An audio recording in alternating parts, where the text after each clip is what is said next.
당신과 함께 거주하는 이곳이 우리에게는 좁으니 우리가 요단으로 가서 거기서 각각 한 제목을 가져다가 그곳에 우리가 거주할 처소를 세우사이다 하니 엘리사가 이르되 가라 하는지라. 그가 이르되 청하건대 당신도 종들과 함께 하소서 하니 엘리사가 이르되 내가 하리라 하고 드디어 그들과 함께 가니라. 우리가 요단에 이르러 나무를 베더니 한 사람이 나무를 벨 때에 쇠도끼가 물에 떨어진지라. 이에 외쳐 이르되 내 주여 이는 훌륭한 것이니라 하니 하나님의 사람이 이르되 어디 빠졌느냐 하니 그곳을 보이는지라. 엘리사가 나뭇가지를 베어 물에 던져 쇠도끼를 떠오르게 하고 이르되 너는 그것을 집으라 하니 그 사람이 손을 내밀어 그것을 집으니라. 아멘. 할렐루야. 옆사람하고 우리 인사 나누러 가겠습니다. 잘 오셨습니다. 옆사람 보고 다시 한 번 더 인사합시다. 당신을 보니 힘이 납니다. 서로에게 위로가 격려와 힘이 될 수 있기를 주님 이름으로 축복합니다. 오늘 말씀의 제목은 내 믿음이 어디 있느냐라고 하는 질문으로 이렇게 시작합니다. 오늘 말씀은 엘리야 선지자 시대에 있었던 그러한 하나의 사건이다라고 이렇게 봅니다. 엘리사 밑에는 문화생들이 많았습니다. 엘리사 선지자도 아마 그의 스승인 엘리야에게 배운 대로 이 자기의 그 후배들 또 선지 생도들을 양육하고 세우는 이 일에 굉장히 힘썼다라고 하는 것을 알 수가 있습니다. 그래서 오늘날로 이야기하면 이 선지 학교, 신학교를 이야기할 수가 있겠죠. 신학교 학생들이 늘어나게 되어지게 되고 그래서 할 수 없이 더 장소를 넓혀야 된다라고 그렇게 이야기합니다. 이상 비교 봐서 함께 거주하기가 힘들게 되니까 장소를 넓히기 위해서 나무를 베어다가 집을 짓도록 그렇게 엘리사 학장이라고 할 수 있겠죠. 신학교 학장인 엘리사에게 이야기했을 때에 이 엘리사 학장도 흔쾌히 그렇게 하라고 승낙을 하였습니다. 그래서 모든 신학생들이 도끼를 가지고 나무를 베러 갑니다. 가서 나무를 베는 중에 한 신학생의 쇠도끼가 그만 자루에서 빠져나가서 강에 빠지는 그런 사고가 일어납니다. 물론 결론적으로 보면 학장인 엘리사 선지자가 나무가지를 넣어서 쇠도끼를 물에서 떠오르게 하는 그 기적을 통하여서 이 문제를 해결하는 그러한 모습이 오늘 본문에 기록되어 있습니다. 이 본문 내용을 보게 되어지면 앞뒤로 우리가 보게 되어지면 아람 군대가 쳐들어오게 되어지게 되고 또 이 아람 군대 하면 누가 생각납니까?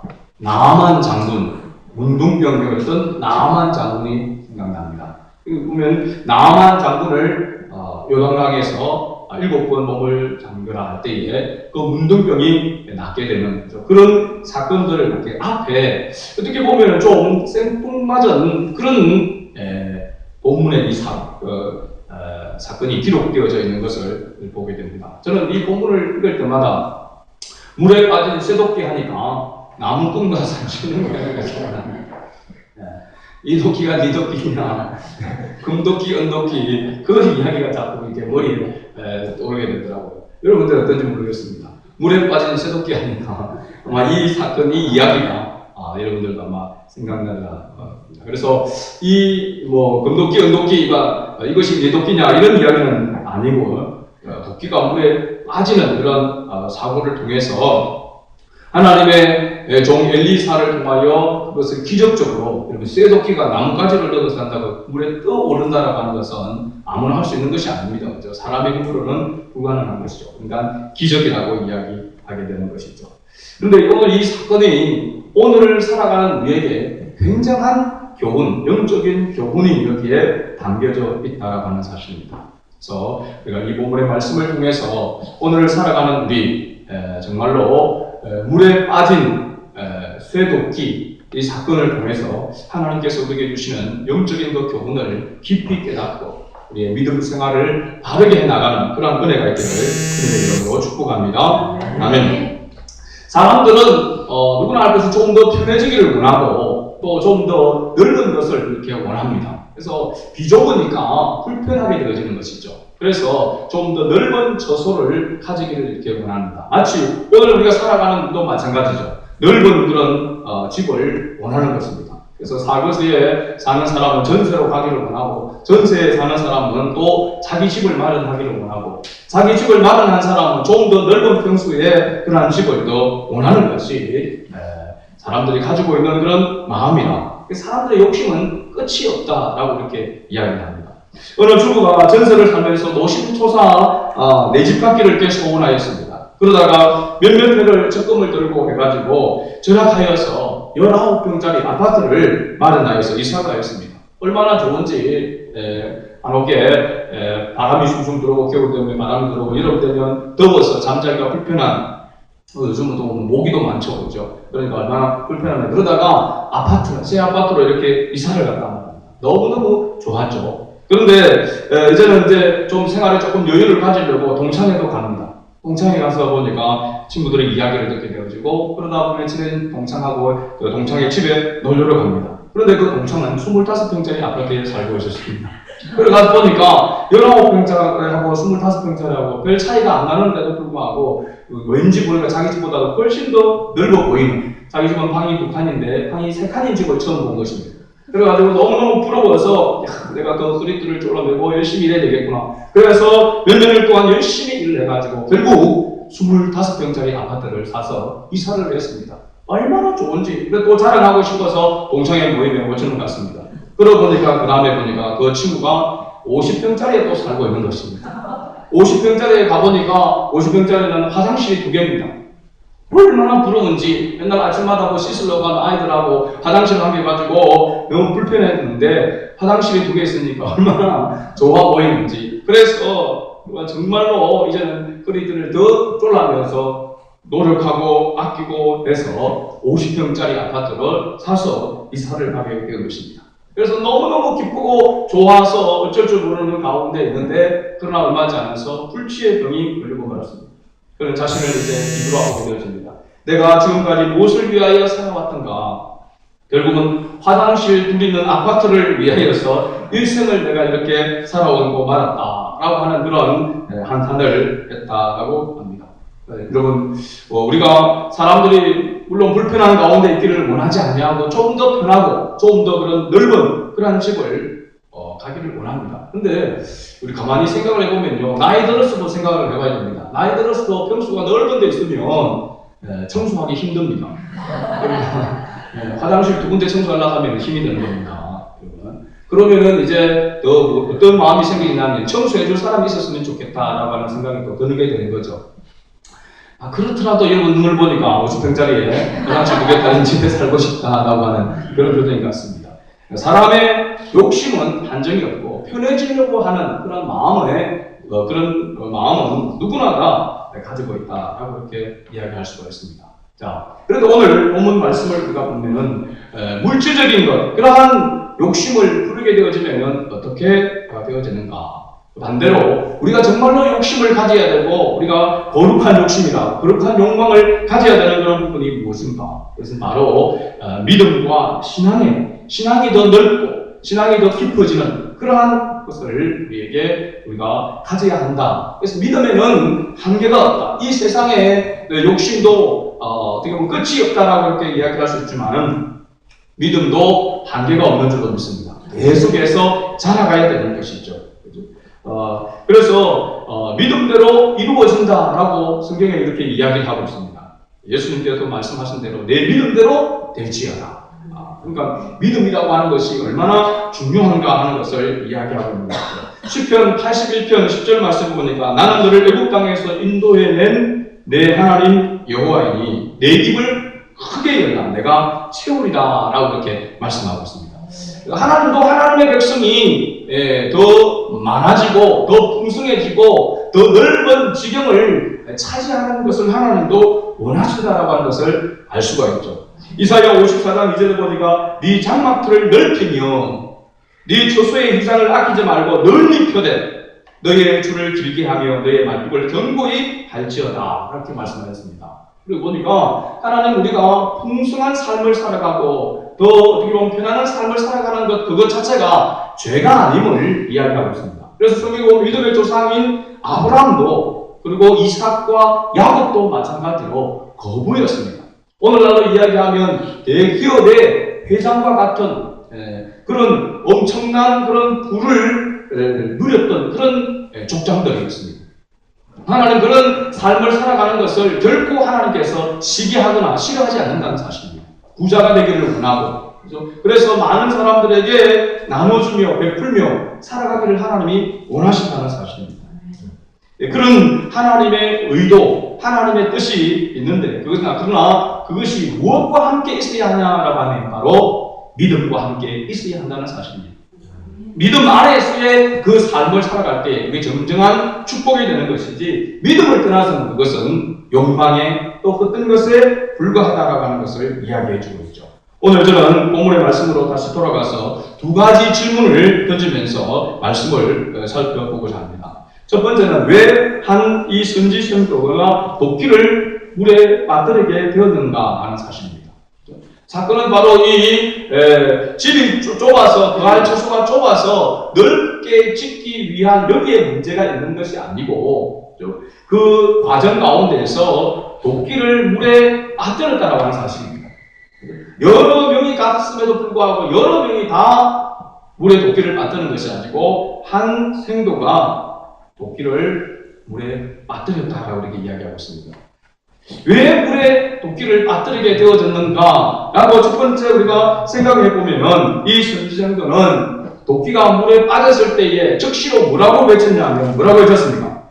아, 네 주여, 이는 빌려온 것입니다. 라고 이렇게 이야기하고 있습니다. 자기 도끼가 빠져도 못한데 빌려온 도끼를 빠뜨렸다라고 하는 것입니다. 여기서 도끼를 빌려왔다라고 하는 것은 자기에게 없어서 다른 사람의 것을 빌려왔다는 것입니다. 왜 자기는 도끼가 없었는지 그 이유는 우리가 알 수가 없습니다. 그런데 남의 연장을 가지고 빌려온 것으로 가지고 일을 하게 되어지면 어려움을 당하게 된다라고 하는 것을 우리에게 가르쳐주고 있는 것이죠. 보면 왜 남의 것을 빌려오면 그것이 힘들게 되어지는가? 저는 생각할 때 우리가 차를 살 때에 중고차를 사려고 하게 되어지면 항상 고민이 생겨지게 됩니다. 그 고민이 바로 뭐냐 하면 이 차를 탄 사람이 어떻게 차를 탔는가 또 지금 이 차의 상태가 어떻는가 정확하게 알 수가 없기 때문에 불안한 거죠. 가격이 좀 싸서 형편에 따라서 사기 위해서 중고차를 사게 되어지는데 이 차를 사면서 걱정하고 염려하는 것 중에 하나가 바로 뭐냐 하면 차의 상태를 제대로 모른다는 것입니다. 그 보면은 꼭 사고가 나는 그런 가운데서도 보면은 특히 오토바이 사고가 이렇게 날 때를 저는 이렇게 많이 봅니다. 어릴 때 자라면서도 서울에서도 많이 보았지만은 오토바이를 탈 때에 자기 오토바이를 타면은 잘 사고가 잘 안 납니다. 늘 타던 것에서. 근데 남의 거를 한번 빌려서 타면은 꼭 사고가 나는 그런 경우를 많이 봤습니다. 그 이유는 바로 뭐냐면 그 오토바이의 상태를 잘 모른다. 기어를 조작하는 것과 여러 가지 이런 부분에서 상태를 잘 파악하고 운행을 하게 되어지면 좀 안전하게 할 수 있는데 그 상태를 모르고 타게 되어지게 되어지면 어려움을 당하게 되어지고 사고가 나게 된다는 것입니다. 오늘 이 빌려온 도끼가 무엇을 이야기를 하고 있느냐 하면 우리가 신앙생활함에 있어서 남의 것처럼 남의 것과 같은 그런 것을 모습으로 하게 되어지면 신앙생활에 실패할 수 있다는 것을 가르쳐주고 있는 것이죠. 믿음은 남의 것으로 구원을 받는 것이 아닙니다. 여러분 전도를 하다 보면 내 아내가 열심히 교회를 다니고 있으니까 나는 나중에 죽게 되어지면 아내 손 붙잡고 나는 천국 갈 거다 이렇게 이야기하는 사람들이 있습니다. 그런데 신앙이라고 하는 것은 믿음이라고 하는 것은 구원이라고 하는 것은 남의 도움으로 가는 것이 아닌 것입니다. 하나님 앞에서 자기의 믿음을 가지고 하나님 앞에 서게 되는 것이죠. 그러니까 자기 믿음이 아닌 것은 실패할 수밖에 없다는 것입니다. 자기의 신앙과 믿음으로 구원을 받는 것이고 자기 믿음과 그것으로 또한 헌신하고 충성하고 봉사할 때에 하나님 앞에 합당하게 되어지는 것입니다. 남의 것, 남과 같이 그런 모습으로 흉내내는 그러한 것으로는 하나님 앞에 합당할 수가 없다는 것이죠. 실패할 수밖에 없다는 것입니다. 그래서 여러분 자기의 믿음을 바르게 세워나가는 그런 은혜가 있기를 바랍니다. 두 번째로 왜 이 선지생도가 도끼를 물에 빠뜨리게 되어졌는가 라고 하면은 위험한 물가에서 나무를 베었기 때문이다 라고 이야기할 수 있습니다. 왜 하필이면 많은 곳들 중에서 강 옆에서, 그죠? 요단강에서, 요단이라고 했습니다. 요단강. 그 요단강 바로 물이 흐르고 있는 그 강 옆에 나무를 베었을까요? 물가는 항상 물에 빠질 위험이 있는 것입니다. 그러니까 위험한 일을 위험한 곳에 가지 말라라고 하는 의미죠. 영적으로 보게 되어지면 우리가 죄를 지을 만한 그 영적으로 힘들게 될 수 있는 그런 자리에 나아가지 말라는 것입니다. 죄를 짓기 쉽고 죄의 유혹에 빠지기 쉬운 그런 곳에 다니지 말라는 것입니다. 그 위험한 신앙을 갖는 것이죠. 언제 떨어질지 모르는 그런 모습이라는 것입니다. 그래서 시편 1편에 보면 그렇게 말씀하고 있죠. 복 있는 사람은 악인의 길을 따르지 아니하며 죄인의 길에 서지 아니하며 오만한 자의 자리에 앉지 아니하고 오직 여호와의 율법을 즐거워하여 그 율법을 주야로 묵상하는 자로다. 그러니까 하나님의 뜻을 따르고 하나님의 말씀을 따르는 사람이 복 있는 사람이고, 그렇지 아니하고 악인의 길을 따르거나 또 죄인의 길에 서거나 오만한 자리에 앉게 되어지게 되면 복에서 떨어진다는 것을 이야기하고 있는 것입니다. 구별된 자리에 있어야 한다는 것이죠. 성도라고 우리가 이야기할 때, 예수 믿는 사람을, 하나님을 믿는 사람을 성도라고 얘기할 때 이것은 구별된 사람이라고 하는 것입니다. 거룩한, 그래서 교회라고 할 때 교회는 거룩한 무리죠. 거룩한 무리. 구별된 무리라고 하는 것입니다. 그 구별됐다는 것은 무엇과 구별됐다는 것입니까? 바로 죄와 구별됨을 이야기하고 있는 것이죠. 그래서 우리가 믿음 생활, 안전한 신앙 생활을 하기 위해서는 죄와의 그 거리를 멀게 두는 자가 바로 안전한 신앙 생활을 하는 것이죠. 항상 보면 위태위태하게 신앙 생활하는 사람들이 있습니다. 그런 사람들의 환경을 보게 되어지면, 나는 이럴 수밖에 없어. 이럴 수밖에 없는 환경을 만들어 놓고, 그럴 수밖에 없는 그런 환경 속에 살아가면서 늘 그렇게 이야기해. 나는 이럴 수밖에 없어. 근데 하나님 앞에서는 하나님은 그러한 자리에서 벗어나기를 원하고 끊어버리기를 원한단 말이죠. 구별된 자리에 있기를 원하는 것이죠. 말씀을 들을 수 있는 자리, 믿는 자와 교제하는 자리, 또 믿음의 본이 되는 그런 사람들과 함께 교제하고 주님을 위해서 함께 헌신할 수 있는 그런 자리, 그런 모임, 그런 곳에 서기를 하나님이 원하시는 것입니다. 그런데 널 믿지 않는 사람들과 멍에를 같이 매게 되어지고, 믿지 않는 사람들과 같이 그렇게 섞여서 있으면서 나는 하나님을 섬기기가 힘들다, 바쁘다, 여러 가지 이런 모양으로 hinder되어지는 것이죠. 그것은 하나님 앞에 합당치 않다는 것입니다.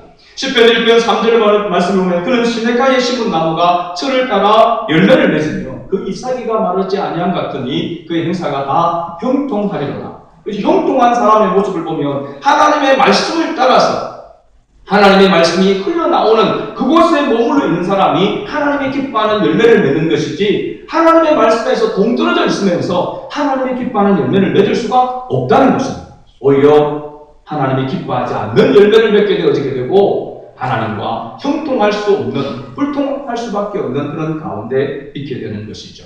그래서 이 선지생도가 도끼를 물에 빠뜨리게 되어지는 이 말은 영적으로 이야기하면 세상에 빠졌다라고 이야기할 수 있는 것이죠. 믿음이 떨어졌다라고 이야기할 수 있습니다. 그 원인을 찾아보니까 자기 믿음이 아닌 흉내만 내고 있는, 다른 사람 빌려온 그런 도구로 있었다라고 하는 사실이고, 또 위험한 물가에서 나무를 베었기 때문에 도끼가 물에 빠질 수밖에 없는 그런 상황 가운데 있었다라고 하는 것이죠. 그러므로 오늘 우리가 신앙생활하는 가운데서 왜 내 믿음이 연약해지는가?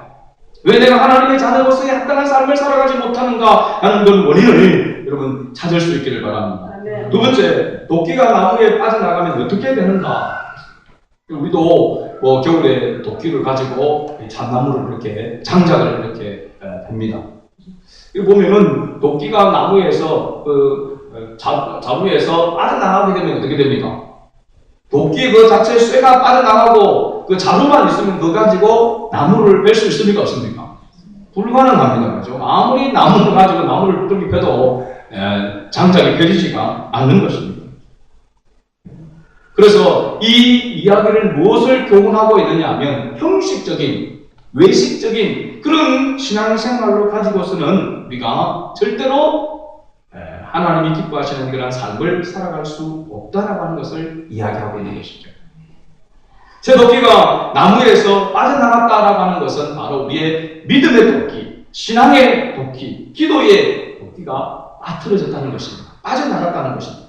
그러니까 형식적인 그런 틀만 가지고 있는 종교인으로 그렇게 있어가지고는 하나님이 함께 하시는 그런 역사를 경험할 수가 없다는 것을 이야기하고 있습니다. 그러니까 잃어버린 믿음을 다시 회복하고, 잃어버린 은사를 다시 회복하고, 잃어버린 축복을 다시 회복하고, 잃어버린 그런 건강을 다시 회복하는 것이 중요한 줄로 믿습니다. 하나님은 형식적인 신앙생활을 하는 것을 싫어하십니다. 예수님께서도 마태복음 7장 21절에 그렇게 말씀하셨죠. 나더러 주여 주여 하는 자마다 다 천국에 들어갈 것이 아니요 다만 하늘에 계신 내 아버지의 뜻대로 행하는 자라야 들어가리라 라고 이렇게 말씀하셨습니다. 외식적인 것, 사람에게 보이기 위한 그런 모습으로 신앙생활하는 때에 하나님의 생명의 역사가 나타날 수가 없다라고 하는 것을 말씀해 주고 있는 것이죠. 말씀을 요약해 봅니다. 먼저 도끼나를 요단강에 빠뜨리고 탄식하고 있을 때에 엘리사가 와서 문제를 해결하여 줍니다. 이 선지생도가 탄식하고 있을 때에 엘리사가 와서 즉시로 물은 질문이 바로 뭡니까? 어디에 빠졌느냐? 어디에 빠졌느냐? 그럴 때에 이 빠뜨린 성도가 뭐라고 이야기합니까? 바로 그 도끼가 빠진 곳을 정확하게 이야기를 해준다는 사실입니다. 여기는 굉장히 중요한 그런 교훈이 담겨져 있다라고 이야기할 수 있습니다.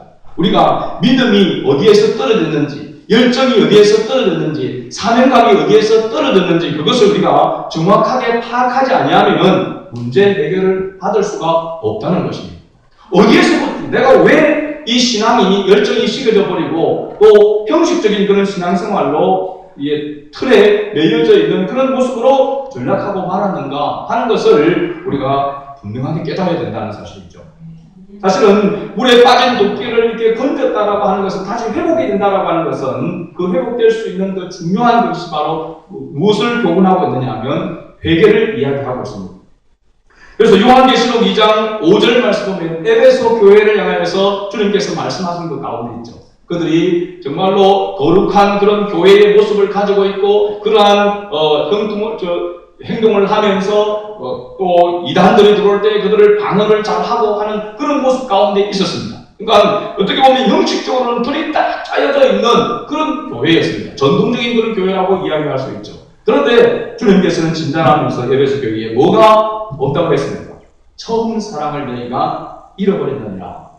그러면서 예수님께서 어디서 떨어졌는지를 생각하고 회개하여 처음 행위를 가져나가고 했습니다. 이런 행위라고 하는 것, 겉으로 보여지는 것이 무조건 나쁜 것이 아니라 그 행위가 드러나기 위해서는 그 내면의 그 믿음도 같이 회복되어져야 주님이 정말로 기뻐하시는 그런 모습이라고 하는 것이죠. 예배당에 와서 있다고만 해서 다 해결되는 것이 아니라고 하는 사실입니다. 예배당에 나오는 것이 중요하죠. 그러나 이런 몸만이 아니라 우리의 마음이, 우리의 믿음이 함께 이 자리에 있어야 될 줄로 믿습니다. 네. 그러기 위해서는 왜 내가 그런 모습을 가지지 못하는가? 안과 밖이 준비되어져 있는 그러한 모습으로 하나님 앞에 들어지지 못하는가? 그렇게 되어진 원인이 무엇인가? 그 원인을 찾아야 된다는 것이죠. 어디서 떨어졌는지를 말하겠습니까? 생각해야 하는 것입니다. 먼저 생각하라고 했습니다. 이 생각하라는 것은 신중하게 깊이 있게 고민하면서 다시 점검해 보라고 하는 것입니다. 그리고 나서 회개하라. 회개는 뭡니까? 돌이키는 것입니다. 다시 돌아오는 것입니다. 원상태로. 어디로 돌아오는 것입니까? 나의 길로 갔던 것, 내가 욕심을 내어서 잘못된 그런 생각을 해서 나아갔던 그 길에서 다시 돌아오는 것입니다. 하나님의 말씀으로 다시 돌아오는 것이죠.